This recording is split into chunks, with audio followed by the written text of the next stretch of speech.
வணக்கம், welcome to Hanisha ladies tips. இன்றைக்கி நம்மளோட வீடியோவில் ப்ரான் வச்சு ஒரு கறி பண்ண போகிறோம். இது வந்து இட்லி, சப்பாத்தி அண்ட் தோசாவுக்கு ஏற்ற மாதிரி ஒரு பேன் அடுப்பில் வச்சுட்டு ஆயில் கொஞ்சமாக ஊற்றிக்கோங்க. ஆயில் ஹீட் ஆனதுக்கப்புறமா கடுகு ஒரு அரை ஸ்பூன் அளவுக்கு சேர்த்துக்கலாம். அது கொஞ்சம் பொரிஞ்ச உடனே சோம்பு ஒரு அரை ஸ்பூன் சேர்த்துக்கோங்க. கடுகு சோம்பு வந்து நல்லா கொஞ்சம் பொரிஞ்சு வரட்டும். அதுக்கப்புறமா சின்ன வெங்காயம் ஒரு 100 கிராம் அளவுக்கு பொடி பொடியாக நறுக்கி வச்சுருக்கேன். அதை இதில் சேர்த்துக்கிறேன். சின்ன வெங்காயம் நல்லா வதங்கணும். வெங்காயம் நல்லா வதங்கிறதுக்காக கொஞ்சமாக உப்பு சேர்த்து வதக்கலாம். அதிலே வந்து இஞ்சி பூண்டு பேஸ்ட்டு சேர்த்துக்கலாம். சேர்த்துட்டு இதை கலரி விடலாம். கொஞ்சம் வதக்கியதும் அதில் வந்து பச்சை மிளகாய் ஒரு 2 கீரி சேர்த்துக்கோங்க. கறிவேப்பிலையும் கூட சேர்த்துக்கலாம். இதையும் சேர்த்து கொஞ்சம் நல்லா வதக்கலாம். ஓரளவுக்கு நல்லா வதங்கி எண்ணெய் பிரிஞ்சு வருது. இப்போது மிளகாத்தூள் 1 ஸ்பூன் அளவுக்கு சேர்த்துக்கலாம். கொத்தமல்லி தூள் 1.5 ஸ்பூன் அளவுக்கு, கரம் மசாலா 1.5 ஸ்பூன் அளவுக்கு, அதாவது காரத்துக்கு ஏற்ற மாதிரி மிளகாத்தூள் நீங்கள் சேர்த்துக்கோங்க. இதையும் சேர்த்து லைட்டாக அந்த பொடியோட பச்சை வாசனை கொஞ்சம் போகிற அளவுக்கு அந்த எண்ணெயிலே வதக்குங்க. இது லைட்டாக வதங்கினதுக்கப்புறம் 2 பெரிய சைஸ் தக்காளியை அரைச்சி இதில் சேர்த்துக்கோங்க. தக்காளியை சேர்த்து நல்லா கலந்து விடுங்க. இந்த தக்காளியோட பச்சை வாசனை போகிற அளவுக்கு கொஞ்சம் நல்லாவே நம்ம வதக்கிக்கலாம்.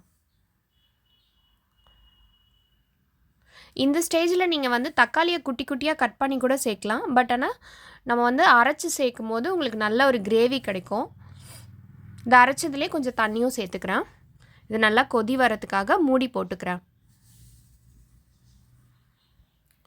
ஒரு 5 மினிட்ஸ் கொதிச்சுக்கிறது அப்புறம் இதை நான் வந்து ஓப்பன் பண்ணி பார்க்கலாம். இது கொஞ்சம் வந்து நல்லாவே மசாலா நல்லா வெந்து வந்திருக்கு. தக்காளியெல்லாம்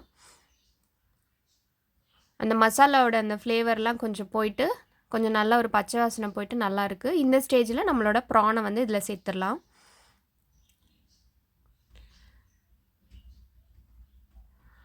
ப்ரானில் இருக்க அந்த குடல் பகுதி அதெல்லாம் வந்து நம்ம கடையில் நம்ம என்ன தான் க்ளீன் பண்ணிட்டு வந்தாலும் வீட்டில் நம்ம அதை வந்து சுத்தமாக நல்லா க்ளீன் பண்ணிவிட்டு அதுக்கப்புறம் சேர்த்துக்கோங்க. இந்த ப்ரானுக்கு தேவையான உப்பு நான் கொஞ்சம் சேர்க்குறேன். சேர்த்துட்டு இதை நல்லா நம்ம கலந்து விடலாம்.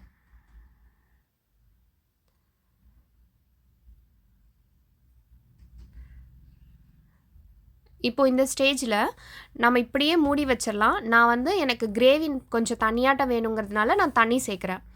தண்ணி சேர்த்து நான் இதை வந்து நல்லா கொதிக்க வைக்க போகிறேன்.